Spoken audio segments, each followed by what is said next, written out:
जब दिमाग का इलाज होता है तो दो मेन चीज़ें होती हैं।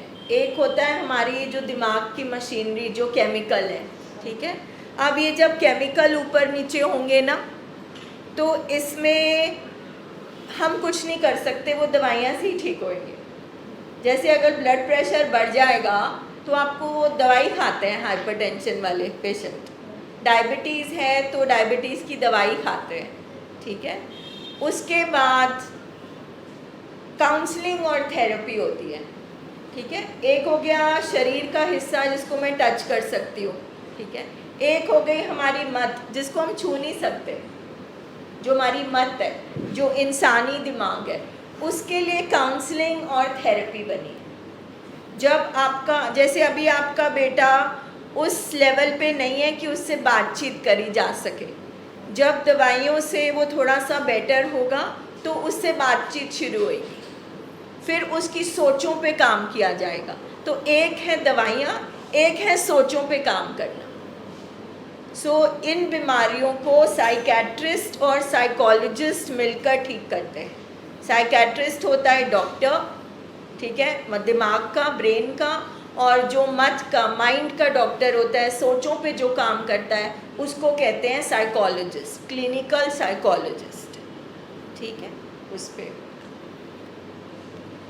और ये वाली चीज़ मैं कहना चाहती थी क्योंकि मुझे पता है कि कल कुछ फैमिलीज़ बैठी थी जो एडिक्शन की फैमिलीज़ नहीं हैं, तो उनको होता है ये नशे की बात हो रही है, मगर ये दिमाग का ही अस्पताल, चाहे आप नशे की वजह से आए हो, चाहे आप नशे के बगैर आए, ठीक है।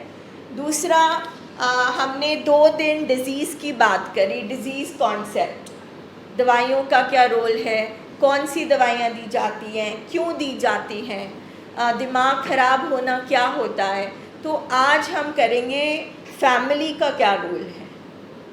मतलब जब दूसरी बीमारियों की बात आती है ना तो हमारे पेशेंट मानते हैं, जैसे कोई हार्ट का पेशेंट है तो वो मानेगा कि मुझे इलाज चाहिए, है ना, वो खुद बोलेगा। अगर सर दर्द हो रही है तो पेशेंट खुद बोलेगा कि मुझे सर दर्द हो रही है, मुझे गोली दे दो, क्योंकि पूरे शरीर में हमारा दिमाग ही वो हिस्सा है जो मैसेजेस देता है, जो मैसेज देता है, जो बताता है कि क्या हो रहा है, जो हमें सब कुछ बताता है। और अनफॉर्चुनेटली, बदकिस्मती से, हमारी बीमारियों में हमारे वो पेशेंट हैं जिनका वो मैसेज देने वाला, स्नेहा देने वाला जो दिमाग का हिस्सा है वो ख़राब हो गया, तो उनको मैसेज नहीं जाता कि तुम बीमार हो। इसलिए हमारे पेशेंट खुद चलकर कभी नहीं आते इलाज के लिए, या तो उनके शरीर में इतनी दिक्कत हो रही हो, इतनी परेशानी हो रही हो, कुछ और ख़राब हो गया हो, तो वो कहते हैं चलो अस्पताल, या फिर परिवार को दिख रहा हो कि ये कुछ ऐसी हरकतें कर रहा है, ये कुछ ऐसी चीज़ें कर रहा है जो ठीक नहीं है। क्या बात है, ठीक है।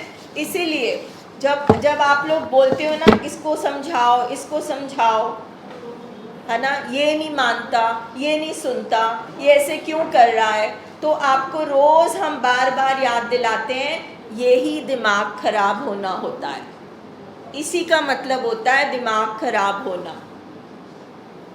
तो इसीलिए इन बीमारियों में सबसे ज़्यादा जोर डाला जाता है फैमिली पर, फैमिली की ट्रेनिंग पर। सत श्री अकाल सर, ट्रेनिंग फैमिली की, क्योंकि आपका जो फैमिली मेंबर है उसको दिमाग की खराबी है, बीमारी है, ठीक है, और वो उसका जो मैसेज देने वाला हिस्सा है वो बीमार है, तो आपको फैसला लेना है, और उसमें आपका रोल बहुत इम्पॉर्टेंट है, जिसमें सबसे पहले है मानना कि वो बीमार है, ये एक बीमारी है, हमारा पेशेंट बीमार है, उसको दिमागी बीमारी है, और वो जो कुछ कर रहा है वो उस बीमारी की वजह से कर रहा है। इतना समझ आया आपको? दूसरी चीज़ है, अगर मान लिया बीमारी है तो फिर ट्रीटमेंट करवाना पड़ेगा। दुनिया में जब भी कोई बीमारी होती है किसी को भी, तो जो साइंटिफिक इलाज बना हुआ है वो कराना पड़ता है।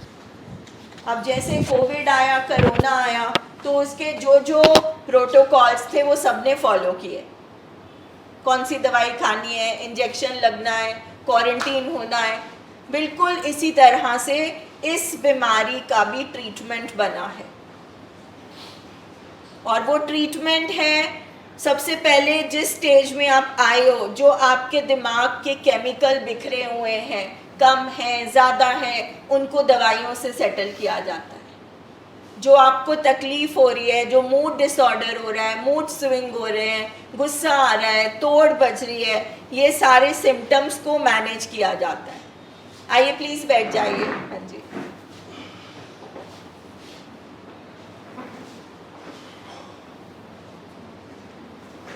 ठीक है, मैं आपको एक प्रिस्क्रिप्शन बता रही हूँ। हमें मिलता है ना, जब भी हम किसी हॉस्पिटल में जाते हैं तो हमें एक प्रिस्क्रिप्शन मिलता है। ये प्रिस्क्रिप्शन हमारी ज़िंदगी भर के लिए प्रिस्क्रिप्शन है, क्योंकि अकॉर्डिंग टू एक्सपर्ट्स ये बीमारियां ख़त्म नहीं होती, इलाज पूरा हो सकता है। जिसमें सबसे पहले है ब्रेन का इलाज, यानी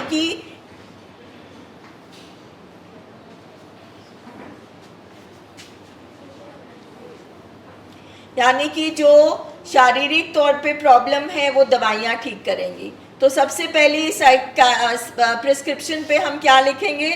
साइकेट्रिस्ट और दवाइयाँ। दवाइयाँ इन बीमारियों के लिए बहुत ज़रूरी है। दूसरा आ जाता है training of mind, therapy, counselling, rehab. ये 3 तरह के हमारे डिपार्टमेंट्स हैं, वो पेशेंट टू पेशेंट वेरी करता है। दूसरा पर्सन जो आपको हेल्प करेगा दूसरे नंबर पे वो है साइकोलॉजिस्ट। पहले हो गया साइकियाट्रिस्ट, दूसरा हो गया साइकोलॉजिस्ट। तीसरी चीज़ है फैमिली ट्रेनिंग, कि इस ट्रीटमेंट में सबसे पहले फैमिली मानती है बीमारी है, फैमिली ट्रीटमेंट समझती है और फैमिली चलती है। चौथी चीज़ हो गई फॉलो अप। उसके बाद फॉलो अप। अगर एक बीमारी पूरी उम्र की है, जैसे डायबिटीज़, तो डायबिटीज़ वाला डॉक्टर कहता है कि एक गोली खा लेना सुबह, एक शाम को, सैर करना, मीठा नहीं खाना। इसी तरह से इस बीमारी का भी एक ट्रीटमेंट प्रोटोकॉल है कि बीमारी अंदर बैठी है, आपको फॉलो अप्स के लिए आना पड़ेगा। आप जितना रिकवरी में जाएंगे उतना आपका ट्रीटमेंट और रिकवरी स्ट्रॉन्ग होगी। तीसरी चीज़ है no enabling and no provoking. कभी भी ऐसा नहीं होता कि कोई फैमिली अपने फैमिली मेंबर को खुद जानबूझ के बीमार करती है, मगर साइंस ने ये पाया, रिसर्च करके एक्सपर्ट्स ने, कि हम फैमिलीज जो होती हैं जिसमें हमारा पेशेंट कोई बीमारी हो जाती है, तो हम 2 तरह के बिहेवियर करते हैं। या हम इनेबलिंग करते हैं, इनेबलिंग होता है बढ़ावा देना, और या हम प्रोवोकिंग करते हैं। प्रोवोकिंग मतलब गुस्सा करना, ताने देने। तो इनेबलिंग का क्या मतलब है? इनेबलिंग का मतलब बीमारी में ये है कि अगर आपको पता चल गया कि आपका पेशेंट नशा करता है या बीमार है, अगर आप उसको इलाज में नहीं लेके आते तो वो इनेबलिंग है। अगर आप पेशेंट को पैसे देते हो और आपको पता है वो जाके नशा करेगा, आप उसको नशा ही दे रहे हो, दैट इज इनेबलिंग। जो काम पेशेंट कर सकता है, आप उसके काम खुद कर रहे हो, दैट इज इनेबलिंग। उसकी जो जिम्मेवारियां हैं अगर आप पूरी कर रहे हो, दैट इज इनेबलिंग। हॉस्पिटल में कमरों में अगर ज़रूरत से ज़्यादा लाड प्यार हो रहा है, अगर आपका पेशेंट मिसबिहेव कर रहा है और आप फिर भी उसको लाड प्यार कर रहे हो और उसको असर्टिवली नहीं बोल रहे, इनेबलिंग। दैट मीन्स उसके जो बीमार दिमाग से हरकतें हो रही है, जैसे उसका बीमार दिमाग चिल्ला रहा है, उससे वो चिल्ला रहा है, सब कुछ कर रहा है, अगर आप उसको एक्सेप्ट करते हो तो आप अपने बच्चे के लिए कुछ नहीं कर रहे, आप उसके दिमाग को और बीमार कर रहे हो। अगर आप 21 साल के बच्चे को अपने हाथ से तोड़ तोड़ के खाना खिला रहे हो, वो बात दूसरी है जब वो नहीं खा सकता। आप 24 घंटे उसके लिए तू खाना खा ले, तू खाना खा ले, अगर नहीं खा रहा तो आप गिराई दे रहे हो, आप इनेबल कर रहे हो। क्योंकि एक पर्सन खुद अपना खाना खा सकता है, उसको बार बार कहने की ज़रूरत नहीं है। पर हम एक ऐसे समाज में बड़े हुए हैं जहाँ पे हमें प्यार के मायने, लाड प्यार के, हमने ये सीखे हुए हैं, पर हमें पता ही नहीं चलता कब हम अपने पेशेंट को अपाहिज बना देते हैं, जब हम उसके सारे काम खुद करने लग जाते हैं। अगर कोई गलती वो करता है तो उसको चेक नहीं किया जाता, इसको इनेबलिंग बोलते हैं। अगर कोई आपका जो बच्चा है पहली बार वो बड़ों को गाली दे रहा है और चेक नहीं किया गया, वो इनेबलिंग है।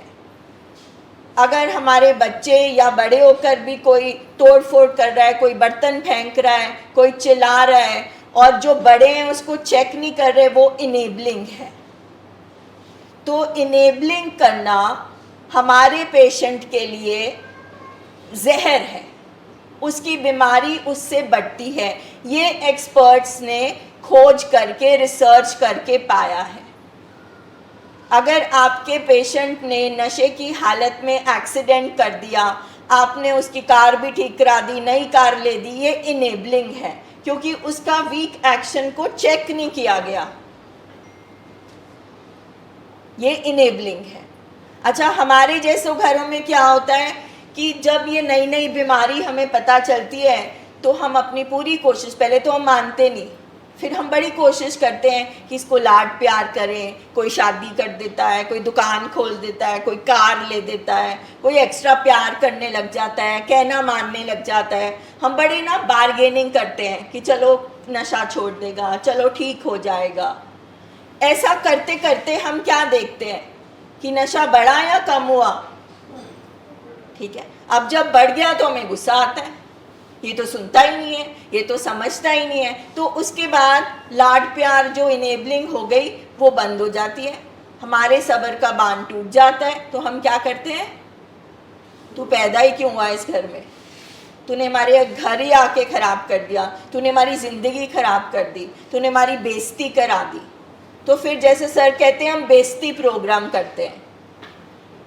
इनेबलिंग करो, बढ़ावा दो, या प्रोवोकिंग करो, भड़काओ, दोनों ही सूरतों में बीमारी बढ़ती है। क्या होता है, दोनों ही सूरतों में बीमारी बढ़ती है। अगर हम इनेबलिंग करेंगे तो हम अपने जो पेशेंट है उसके जानवर दिमाग को खाना खिलाएंगे, और उसका जानवर दिमाग ही इस बीमारी में तगड़ा हुआ है। और जब हम प्रोवोकिंग करेंगे, वहीं पे इमोशन और गुस्सा सब बैठा है, वो और भड़केगा। तो फिर हम क्या करें, इसलिए लिखा है being assertive and having healthy communication. हमारे घरों में ऐसे हालात बन जाते हैं कि हम बातचीत करना बंद कर देते हैं, या हम चुप हो जाते हैं डर के मारे, पेशेंट के सामने कुछ बोलते नहीं, डर जाते हैं, उसे बातें नहीं बताते, सोचते हैं कि पता नहीं वो क्या कर देगा, ये हो जाएगा, वो हो जाएगा, या फिर हम सीधा वायलेंस करते हैं। ये प्रोग्राम ट्रेनिंग हमें सिखाती है कि वापस से बातचीत करना सीखो।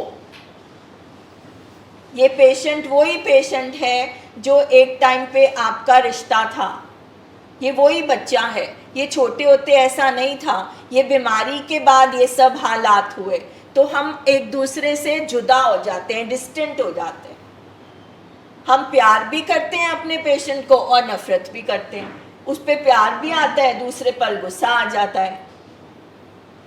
तो ये ट्रेनिंग प्रोग्राम के हिसाब से ठीक नहीं है, तो हमें अलग करके देखना होता है। तो हमें बातचीत करनी सीखनी है। इसका मतलब ये नहीं है उसको कुछ मना नहीं करना है, जो भी उसको बीमारी की तरफ लेकर जाता है उसके लिए ना कहना। मतलब मैडम इनेबलिंग और प्रोवोकिंग के बीच में बिल्कुल, ना इनेबलिंग करनी है ना प्रोवोकिंग करनी है।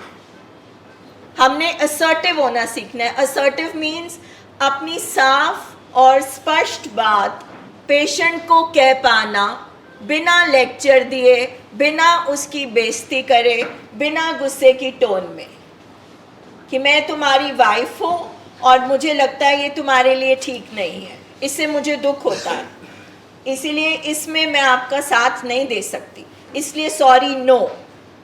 इसको हम कहते हैं 1 मिनट कम्युनिकेशन। तो अगर हमने ना इनेबलिंग करनी है ना प्रोवोकिंग करनी है, हमने असर्टिव होना सीखना है। हमने ये 1 मिनट टॉक सीखनी है। अब जैसे कमरे में हमारे कुछ पेशेंट है जिनको डायबिटीज़ है, तो क्योंकि हमारे पेशेंट्स को हमें कंट्रोल करने की एक आदत बनी होती है और हम भी उनकी बातें मानते रहते हैं डर के मारे।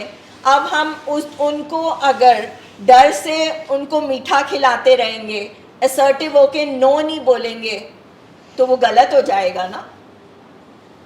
उसकी शुगर बढ़ेगी तो हमारे ट्रीटमेंट पर भी असर होएगा, उसके दिमाग पे भी असर होएगा। तो हमें अपनी बात रखनी आनी चाहिए, ये वाली चीज़ हम करते हैं। और दूसरी चीज़ टफ लव। एक छोटे से बच्चे को, अभी वो थोड़े दिन पैदा ही हुआ होता है, थोड़े दिन हुए होते हैं, उसको इंजेक्शन लगाया जाता है, किस लिए? कि वो ठीक रहे, उसको कोई बीमारी ना हो। वो है टफ लव। जैसे आपने कहा था मैम, बहुत राइटली आपने कहा था, जो मर्जी विड्रॉल हो रहे हो, हमने ढीठ बन के वहीं बैठना है। आपने बिल्कुल सही वर्ड बोला था। तो अगर टफ लव को बोलूं, तो मैम के वर्ड्स में बोलूं तो ढीठ बन के, दिल पे पत्थर रख कर अटल रहो, डटे रहो वहाँ पर।